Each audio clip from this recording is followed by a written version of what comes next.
கிறிஸ்துவுக்குள் பிரியமானவர்களே, கர்த்தராகிய இயேசு கிறிஸ்து நாமத்தில் உங்களுக்கு வாழ்த்தில் தெரிவித்துக் கொள்கிறேன். இந்த புதிய வாரத்திலும் அப்பா உங்களை புதிய நன்மையினாலும் புதிய கிருபையினாலும் உங்களோடு ஆசீர்வதிப்பாராக. இந்த காலை நேரத்திலும் நீங்கள் பார்த்து கொண்டிருக்கலாம். முதல்ல நான் நல்லா ஒவ்வொன்று இருந்தேன் பிரதர், இன்னைக்கு எனக்கு எல்லாம் போயிடுச்சு, என் பொருளாதாரம் போயிடுச்சு, என் சொத்து போயிடுச்சு, என் சுகம் போயிடுச்சு, என் ஆரோக்கியம் போயிடுச்சு அப்படின்னு சொல்லி ஒரு வேதனையோடு கூட கவலையோடு கூட இந்த காலை நேரத்தில் நீங்கள் பார்த்து கொண்டு இருக்கலாம். நான் இழந்தது எனக்கு திருப்பி கிடைக்குமா, நான் எல்லாவற்றையும் திரும்ப சுதந்திரத்து கொள்ள முடியுமா அப்படின்னு சொல்லி ஒரு ஏக்கத்தோடு கூட தான் நீங்கள் இந்த காலை நேரத்தில் பார்த்து கொண்டு இருக்கலாம். இந்த காலை நேரத்தில் அப்பா உங்களுக்கு அருமையான ஒரு வாக்குத்தத்தத்தை கொடுக்குறாங்க. எசேக்கியேல் 36 அதிகாரம் 11 வசனம். எசேக்கியேல் 36th chapter verse 11. உங்கள் முந்தின சீரை பார்க்கிலும் உங்களுக்கு நற்சீர் உண்டாக செய்வேன் என்று சொல்லுகிறார். நீங்கள் நினைக்கலாம், முன்னாடி நான் நல்லா இருந்தேன், இன்னைக்கு எனக்கு ஒன்றும் இல்லை, நான் எல்லாம் இழந்து போய் துன்பத்தோட துயரத்தோட துக்கத்தோடு கூட இருக்கிறேன் அப்படின்னு சொல்லி நீங்கள் பார்த்து கொண்டு இருக்கலாம். எனக்கு கடன் பிரச்சனை நெருக்கங்கள் அதிகமாக இருக்குது, குடும்பத்தில் ஒரு சமாதானமே இல்லை, ஒரே போராட்டம், ஒரே பொறாமை, இப்படி அநேக காரியங்கள் உண்டு, எனக்கு ஒரு விடுதலை கிடைக்காதா அப்படின்னு சொல்லி ஒரு ஏக்கத்தோடு கூட தான் இருக்கிறீங்க. உங்களுக்கு தான் அப்பா சொல்கிறாங்க, உங்களுடைய முன்னிலைமை பார்க்கிலும் உங்கள் பின்னிலைமையை இனி வருகிற நாட்களை நான் இன்னும் உங்களுக்கு அபரிதமாக ஆசீர்வதிப்பேன் என்று சொல்லுகிறார். அதே வசனத்தில் முன்னாடி நீங்கள் பார்த்தீங்கன்னா, உங்கள் மேல் மனுஷரையும் மிருக ஜீவன்களையும் பெருகி பழுகும்படி வர்த்திக்க பண்ணுவேன். பூர்வ நாட்களில் நீங்கள் இருந்த நிலைமையில் நான் உங்களை ஸ்தாபித்து, முன்னாடி இருந்ததை போல அப்பா உங்களை ஸ்தாபிப்பேன் என்று சொல்லுகிறார். அதை விடவும் இன்னும் அதிகமாகவும் உங்களை வர்த்திக்க அப்பாவுக்கு வல்லமை உண்டு. அப்பதான் சொல்றாங்க, உங்க முந்தின சீரை பார்க்கிலும் உங்களுக்கு நற்சீர் உண்டாக செய்வேன், அதனால் நான் கர்த்தர் என்று அறிந்து கொள்வீர்கள். இந்த கால நேரத்தில் அப்பா சொல்லுகிற வார்த்தை, நான் கர்த்தர் என்பதை நீங்கள் அறிந்து கொள்ளுகிற அந்த நாட்களுக்குள் அப்பா அழைத்து கொண்டு வந்துட்டாங்க. இனி நீங்கள் எதை குறித்தும் கவலைப்பட வேண்டிய அவசியம் இல்லை. உங்களுக்காக வழக்காடுகிற ஒரு அப்பா இருக்காங்க. உங்களுக்கு என்ன பிரச்சனையாக இருந்தாலும் சரி, இன்று அவைகளை அப்பா பாதத்தில் வைத்திடுங்க. அவர் உங்களுக்காக வழக்காடி உங்களுக்கு ஜெயம் கொடுக்க வல்லவராக இருக்கிறார். அந்த பழசையே நினச்சி நீங்கள் துக்கமாக இருக்கணும்னு அப்பாவுடைய சித்தம் அல்ல. அந்த பழையவைகள் எல்லாம் ஒளிந்து போகும், பூர்வமானதை சிந்திக்காதே என்று அப்பா சொல்கிறாங்க. இதோ நான் சகலத்தையும் புதிதாக்குகிற தேவன். அப்பா எல்லாவற்றையும் இந்த காலை நேரத்தில் நான் உங்களுக்கு புதிதாக்குவேன், நீங்கள் முன்னாடி இருந்ததோட நல்லா இருப்பீங்கன்னு சொல்லி அப்பா சொல்கிறாங்க. ஆமோஸ் 9 அதிகாரம் 14-15 வசனம்.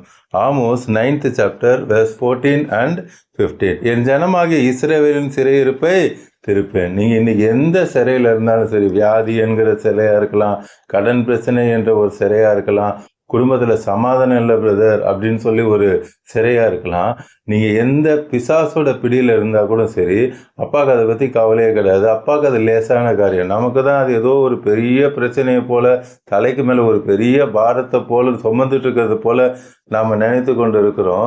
அப்பா சொல்கிறாங்க, அது உங்களுக்கு தான் பாரம், அப்பாவுக்கு பாரமே இல்லை.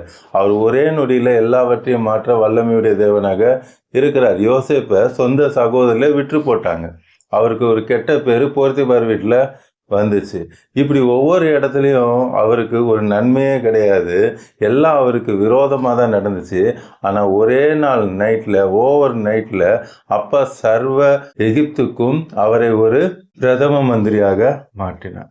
அதே போல் உங்களுக்கும் அற்புதத்தை செய்ய அப்பாவால் முடியும். அது எந்த நேரத்தில் எப்படி செய்வார்னு உங்களுக்கு தெரியாது. ஆனால் அப்பா சொல்கிறேன், நான் நிச்சயமாய் உங்களுக்கு செய்வேன். எதை குறித்து நீங்கள் சோர்ந்து போகாதீங்க. உங்கள் சிறையிருப்பை நான் திருப்புவேன், அவர்கள் பாலான நகரங்களை கட்டுவேன். இன்னைக்கு எந்தெந்த காரியங்கள் உங்களுக்கு இடிந்து போன சூழ்நிலை இருக்கிறதா?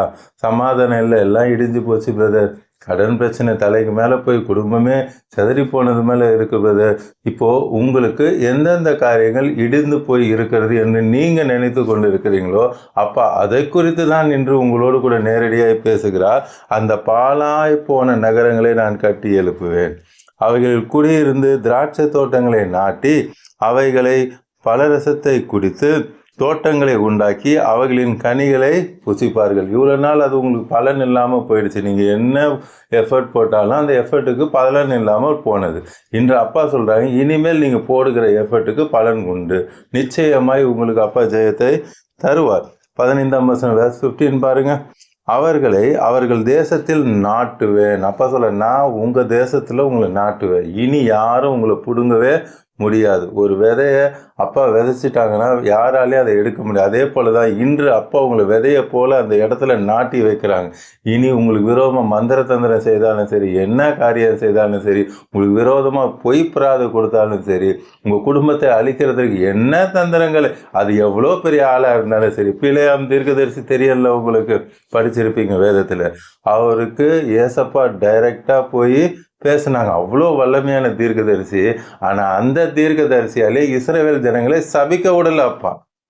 இன்னைக்கு உங்களுக்கு விரோதமாக ஊழியக்காரர் எழுப்பினாலும் சரி, அப்பா சொல்றாங்க, நான் உன் பட்சத்தில் இருக்கிறேன். அப்பதான் இந்த அருமையான வாக்குத்தத்தத்தை கொடுக்குறாங்க. இஸ்ரவேலை ஆசீர்வதிப்பதே கர்த்தருக்கு பிரியம். அது எவ்வளோ பெரிய தீர்க்கதரிசியா இருந்தாலும் சரி, உங்களுக்கு விரோதமா எழும்ப முடியாதுன்னு சொல்லி இந்த காலை நேரத்தில் சொல்றாங்க. ஒரு தீர்க்கதரிசியே உங்களுக்கு விரோதமா எழும்ப முடியாதுன்னா மந்திரவாதி எப்படி எழும்ப முடியும்? கூட பிறந்தவர்கள் எப்படி எழும்ப முடியும்? அக்கம் பக்கத்துல வேலை செய்யறவர்கள் எப்படி எழும்ப முடியும்? இந்த சொசைட்டில இருக்கவங்க எப்படி எழும்ப முடியும்? யாரும் எழும்ப முடியாது. அதுதான் இந்த காலை நேரத்தில் அப்பா சொல்றாங்க, நான் உன் பட்சத்தில் இருக்கிறேன். இனி நீங்க செய்யறதெல்லாம் நான் வாய்க்க பண்ணுவேன் என்று சொல்றார். கடைசியா ஒரு வசனம் பார்க்கலாம். யோபு 42ஆம் அதிகாரம் 12ஆம் வசனம். ஜோப் 42 சாப்டர் verse 12. கர்த்தர் யோபின் முன்னிலைமையை பார்க்கிலும் அவன் பின் நிலைமையை ஆசீர்வதித்தார். இந்த காலை நேரத்தில் அப்பா உங்களுக்கு மீண்டும் சொல்றாங்க, அவனுடைய முன்னிலைமையை பார்க்கிலும் பின்னிலைமையை ஆசீர்வதித்தார். அவனுக்கு பிரச்சனை வந்துச்சு, போராட்டம் வந்துச்சு, எல்லாம் வந்துச்சு. எதுக்கு வந்துச்சு தெரியுமா? அப்பா அவனை 2 மடங்காக ஆசீர்வதிக்கணும்னு முடிவு பண்ணிட்டாங்க. அதனால பிசாசுக்கு இது தெரியாது. ஏதோ யோப சோதனை செய்யறேன்னு சொல்லி சோதனை செய்தான். ஆனா அப்பாவுக்கு தெரியும், நீ சோதனை செய்யறிய என் பிள்ளைய, நான் 2 மடங்கு ஆசீர்வதிக்க போகிறேன். அந்த வசனத்துல பாருங்க, அவன் பின்னிலை ஆசீர்வதித்தால் 14,000 ஆடுகள் 14,000, 6,000 ஒட்டகங்கள் 6,000, 1000 ஏர்களும் 1000 கழுதைகளும் அவனுக்கு உண்டாயின. யோபு 1:3 படித்து பாருங்க. ஜோப் 1:3 அவனுக்கு 7,000 ஆடு 3,000 ஒட்டகம். இங்க நம்ம 42:12 பார்க்குறோம். எல்லாம் அப்பா அவனுக்கு 2 மடங்கு கொடுத்துருக்காங்க. இன்று உங்களுக்கு எந்தெந்த காரியங்களில் பிசாசு அழிவை கொண்டு வந்தாலும் அப்பா உங்களுக்கு 2 மடங்கு ஆசீர்வாதத்தை கொடுத்து உங்களை உயர்த்த அப்பாவுக்கு வல்லமை உண்டு. அதை நிச்சயமா இன்று அப்பா உங்களுக்கு செய்வாங்க. இந்த காலை நேரத்திலும் அநேக புதியவர்கள் பார்த்து கொண்டு இருக்கிறீங்க. இது வரைக்கும் நான் ஏசப்பா ஏற்றுக்கலைன்னா உள்ளத்தின் ஆழத்திலிருந்து கூப்பிடுங்க. ஏசப்பா உங்கள் இருதயத்துக்குள்ளே வருவாங்க. உங்கள் இருதயத்துக்குள்ளே வந்துட்டு இந்த பூமிக்குரிய ஆசீர்வாதங்களையும் தருவாங்க, நித்திய ஜீவனை அப்பா உங்களுக்கு தருவாங்க. இப்பொழுது கண்களை மூடி கல்வாரி சிலுவை பார்க்கலாமா? அன்பின் பரலோக தகப்பனே, இந்த காலை நேரத்தில் உங்களுடைய பிள்ளைகளோடு கூட பேசுனீங்க. நீ அற்புதங்களையும் அடையாளங்களையும் செய்கிற தேவன். இப்பொழுதும் யார் யார் என்னென்ன பலவீனத்தோடு கூட பார்த்து கொண்டு இருக்கிறாங்களோ அந்த எல்லா பலவீனத்தையும் நீங்கள் எடுத்து போடுகிறதுக்காக நன்றி. இப்பொழுதும் சிலர் குழந்தைகளுக்காக ஜெபம் பண்ணிட்டு இருக்கீங்க, பெற்றோர் பிள்ளைகளுக்காக ஜெபம் பண்ணிட்டு இருக்கிறீங்க. என் பிள்ளைகளுடைய எதிர்காலம் என்ன ஆகும்? எக்ஸாம் டைம் தான் வியாதி வருது, ஏதாவது ஒன்று படிக்கணும், ஏதாவது ஒன்று செய்யணும்னு தான் பிரச்சனை வருது. சில நேரம் என் பிள்ளைங்க நல்லா படிக்க மாட்டுறாங்க, தவறான வழியில் போயிடுறாங்க. பிள்ளைகளை குறித்து பாரத்தோடு கூட இந்த நேரத்தில் நீங்கள் பார்த்து கொண்டு இருக்கிறீங்க. அப்பா சொல்கிறாங்க, உன் பிள்ளைகள் கர்த்தரால் போதிக்கப்பட்டிருப்பார்கள், அவளுடைய சமாதானம் பெரிதாக இருக்கும் என்ற வார்த்தையின்படி அப்பா சொல்கிறாங்க, அவளுடைய சமாதானம் பெரிதாக இருக்கும். இன்றோடு இந்த பிரச்சனையை மறந்துடுங்க, அப்பா சமூகத்தில் வைத்து மறந்துடுங்க. நான் உங்கள் பிள்ளைகளை பார்த்து கொள்வேன் என்று சொல்லுகிறார். அவர்களுடைய எதிர்காலத்தை எப்படி பிரகாசிக்க பண்ண வேண்டும் என்று சொல்லி எனக்கு தெரியும் என்று சொல்லுகிறார். நீங்கள் அப்பயும் நினைக்கிறீங்க, எப்போ பாரு ஃபோன்லேயே அடிக்டாக இருக்காங்க பிரதர், அதுலேருந்து விடுதலையே வர மாட்டேங்குது, எவ்வளோ சொன்னாலும் கேட்க மாட்டாங்க. அவங்க ஃபோன் அடிக்ஷனை விட்டு வெளியே கொண்டு வர்றதற்கு வழி உங்களுக்கு தெரியாது, அப்பாவுக்கு தெரியும் என்று சொல்லுகிறார். அவங்க ஃபோனையே தொட மாட்டாங்க. அந்த அளவு அற்புதத்தை செய்ய ஏசப்பாவுக்கு வல்லமை உண்டு. ஒன்று உங்கள் பிள்ளைகளை ஒப்பு கொடுத்துருங்க. ஏசப்பா, இனி உங்கள் பிள்ளை, உங்கள் சித்தத்தின்படி இவனை நடத்துங்க, இவளை நடத்துங்க அப்படின்னு சொல்லி அப்பா கிட்ட ஒப்பு கொடுத்துருங்க. மீதம் அப்பா பார்த்துக்கொள்ளுவோம். Thank you Jesus. இப்பொழுதே அவர்களுடைய பிள்ளைகளுடைய இருக்கிற எல்லா பலவீனங்கள், சிலர் ஐப்பர் குழந்தைகள் கூட இருக்கிறாங்கன்னு சொல்லி நீங்கள் பார்த்து கொண்டு இருக்கிறீங்க. அதையும் அப்பா சொல்கிறாங்க, அவைகள் ஒன்றும் இல்லை, அதை மாற்ற எனக்கு வல்லமை உண்டு. நான் நிச்சயமாய் செய்வேன். இன்று இந்த குழந்தைகளுக்கு அற்புதம் செய்யணும்னு நான் முடிவு பண்ணதுனால தான் இன்று இந்த ஜெபத்தை, இந்த வார்த்தையை நீங்கள் கேட்டுக்கொண்டிருக்கிறீர்கள் என்று அப்பா சொல்கிறாங்க. Thank you Jesus. இப்பொழுதும் பார்த்து கொண்டிருக்கிற எல்லா பிள்ளைகளுக்கும் நீர் அற்புதத்தை செய்கிறேன். இந்த தழுமுள்ள கரம் தொட்டு இப்பொழுது அற்புதத்தை செய்கிறதுக்காக நன்றி. அதே போல யார் யாரெல்லாம் பலவீனப்பட்டிருக்காங்களோ இப்படி தழுமுள்ள கரம் அவளை தொட்டு தெய்வீக சுகத்தை தருகிறதுக்காக நன்றி. மறித்தே போயிருந்தாலும் உயிர்த்தெழுந்த வல்லமை இறங்குகிறதற்கா, உடைய ஜீவன் இறங்குகிறதற்கா, என்னுடைய நீர் அற்புதத்தை செய்து விட்டதற்காக நன்றி அப்பா. வேலை இல்லாதவர்கள் நல்ல வேலையை கொடுக்கிறீர், குழந்தை இல்லாதவர்கள் குழந்தை பாக்கியத்தை கொடுக்கிறீர், பிஸ்னஸ் சரியாகவே இல்லைன்னு சொல்லி வேதனைப்பட்டு கொண்டு பார்க்கிற பிள்ளைகளுக்கும் பிஸ்னஸை ஆசீர்வதிக்கிறீர். இப்படி என்னென்ன தேவையோடு பார்க்கிறார்களோ சொந்த வீட்டை கொடுத்து ஆசீர்வதிக்கிறீர். எல்லாவற்றையும் தந்து வாரம் முழுவதும் உடைய பிள்ளைகளை கண்மணியை போல நீங்கள் நடத்த போகிறதுக்காக நன்றி அப்பா.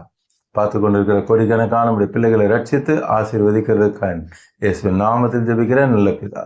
ஆமென், ஆமென். தொடர்ந்து பாருங்க, அப்போட வார்த்தையை கேளுங்க, அநேகருக்கு ஷேர் பண்ணுங்க. எல்லோரும் ரட்சிக்கப்படட்டும், ஆசீர்வதிக்கப்படட்டும். உங்களுக்கு ப்ரேயர் பாயிண்ட் இருந்தால் கமெண்ட்ல போடுங்க, உங்களுக்காக ஜெபிப்பேன். இன்னும் சப்ஸ்கிரைப் பண்ணாமல் வந்தால் சப்ஸ்கிரைப் பண்ணுங்க. டெய்லி காலைல 12 மணிக்கு அப்போட வார்த்தை வரும். அந்த வார்த்தையை கேட்டு ஆசீர்வதிக்கப்படுங்க. மீண்டும் நாளை புதிய வாக்குத்தத்த வசனத்தோடு கூட உங்களை சந்திக்கிறேன். அதுவரை அப்பா உங்களையும் உங்கள் குடும்பத்தை அளவில்லாமல் ஆசீர்வதிப்பாராக. ஆமென்.